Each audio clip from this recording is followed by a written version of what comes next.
Beginners కూడా ఈజీగా చేసుకునే చికెన్ బిర్యానీ ఎలా చేసుకోవాలో చూద్దాము. ఇప్పుడు ఒక గిన్నె తీసుకొని దాంట్లో సాల్ట్‌లో వాష్ చేసుకున్న చికెన్ అయితే వేసేసుకోవాలి. నేను చికెన్ ఎంతనో రైస్ కూడా అంతే తీసుకుంటున్నా. హాఫ్ కిలో చికెన్‌కి హాఫ్ కిలో రైస్ అనమాట. బాస్మతి బియ్యం యూజ్ చేస్తున్నాను.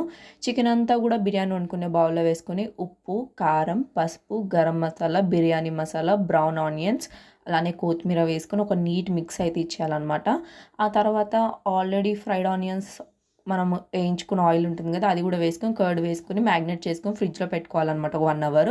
ఆ తర్వాత స్టవ్ ఆన్ చేసుకొని స్టవ్ మీద అయితే పెట్టేసుకొని 1 గ్లాస్ అయితే వాటర్ వేసుకొని 15 మినిట్స్ మీడియం ఫ్లేమ్లో కుక్ చేసుకుంటే అది ఆల్మోస్ట్ కుక్ అయిపోతుంది అనమాట.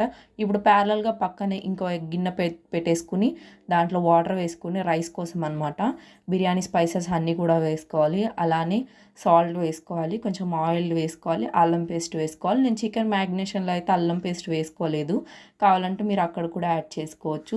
ఇప్పుడు వాటర్ బాగా మసిలిన తర్వాత మనం ఆల్రెడీ నానబెట్టుకున్న బాస్మతి రైస్ ఉంటాయి కదా, అవి కూడా దీంట్లో యాడ్ చేసుకుని అయితే ఒక 70-80% కుక్ అయ్యేలాగా చూసుకోవాలన్నమాట. మరి ఓవర్ కుక్ అయితే దమ్ చేసినప్పుడు ముద్ద అయిపోతుంది అన్నము. కాబట్టి జస్ట్ ఇట్లా అంటే విరుగుతుంది అన్నము, నేను వీడియోలో చూపిస్తాను అనమాట. అలా కుక్ అయితే సరిపోతుంది. ఈలోపు చికెన్ కూడా రెడీ అయిపోతుంది. కాబట్టి ఈ రైస్ అంతా కూడా వడపోసేసుకుని లేయర్గా అయితే చికెన్ మీద వేసుకోవాలన్నమాట రైస్. కావాలంటే సగం గ్రేవీ తీసి మీరు మళ్ళీ రైస్ వేసుకొని పైన కూడా గ్రేవీ వేసుకోవచ్చు. నేను అలా ఏం చేయలేదు. చికెన్ మీద డైరెక్ట్ రైస్ వేసుకొని బ్రౌన్ ఆనియన్స్, కొత్తిమీర అలానే కొంచెం గరం మసాలా చల్లుకొని స్టవ్ మీద పెంకు పెట్టుకుని దాని మీద బిర్యానీ బౌల్ పెట్టుకుని పైన అయితే వాటర్ బౌల్ పెట్టుకున్నాను దమ్ బయటకు వెళ్ళకుండా.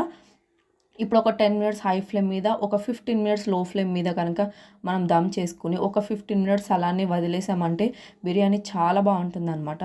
స్టవ్ ఆఫ్ చేసిన వెంటనే కదిలికూడదు అనమాట. ఒక 10-15 మినిట్స్ అలానే వదిలేసిన తర్వాత కలిపెడితే చాలా బాగా వస్తుంది. తప్పకుండా మీరు కూడా ట్రై చేసి మీకు ఎలా వచ్చిందో నాకు కూడా చెప్పండి. Thanks for watching. Please subscribe చేయండి. బాయ్.